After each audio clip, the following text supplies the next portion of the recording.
these translations are put in a certain order, and I want to explain that order so you'll understand it. But before I do, I'd like to show you how to change the order if you wanted to change the order. On the bottom bar, the third button is called the More button. You press the More button, and you get an option to do the Versions panel. When you do the Versions panel, it shows you every version you have, and it gives you a chance to drag them to another position. Do you see the little gripper gripper thing on the end? So you can change the position just by dragging these items to a new location. Then when you're done, if you want to, you can press defaults in the top and it'll restore the order. So let me explain to you about the order. There is a rhyme or reason. I have the translations ordered from the left to right. Left to right. The most literal is on the far left, and it goes all the way to the most paraphrased. So normally what apps do when they present other translations is they give you a cafeteria of possibilities, and you have no way of making a judgment which one's right, what's helpful. You have no idea. That's why most people don't like additional translations. These translations are in a spot and in a color, so you know what that translator is good at. What do I mean by in a color? Well, the first translations are in the purple, the heavenly purple and blues. Those are the word-for-word translations, and they are accurate down to the word. As you go toward the right, when you get to the transitional greens, those are phrase-by-phrase translations, like the NIV, or in this case, the Net Bible. Going further, you get to the earth tones, and those are thought-by-thought translations. Those are paraphrases.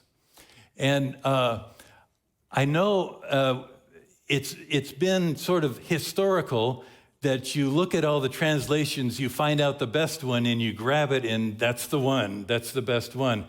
Now we're in a world where you have so many possibilities.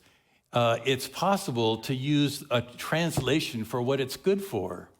Word-for-word translations are great for individual words. Phrase-by-phrase translations actually have more accuracy at the phrase level. So what Denise and I do, and what I would encourage you to do, is to read where you're comfortable, wherever that is. For me, that's the NASB. Read where you're comfortable, and then when you get focused on words and you want to know how accurate a word is, you move over toward the word-for-word translations, or all the way to the Greek, and you check out the word.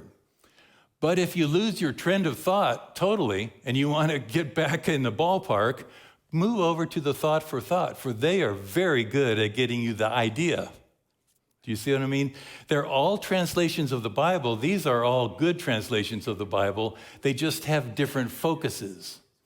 For example, when I was translating for Lockman, the NASB 2020, the translators had a debate.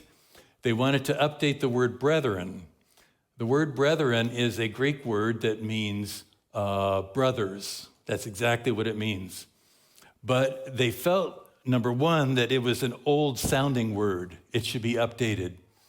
And number two, society has shifted its use of that and considered it somehow bad, and it has to have brothers and sisters to show that it's inclusive.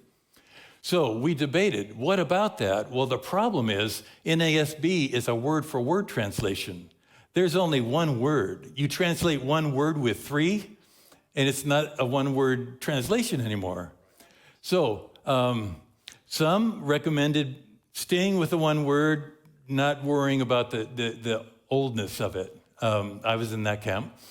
Others said, no, we have to have all three or people are not going to get it. And what they ended up doing is fascinating. We see it right here. NIV, the new NIV, says brothers and sisters, and all the ones to the right of that also say that. What the NASB 2020 ended up doing was saying brothers, and then in italics, and sisters. So that shows that word for word is brothers. But if you want to convey the current English understanding, you need all three. I thought that was a great idea. So instead of making these translations fight it out for who's the best, use them for what they're good for. I spend my time in my favorite, and whenever I want, it's so easy to go back and forth. That's what I would encourage you to do too.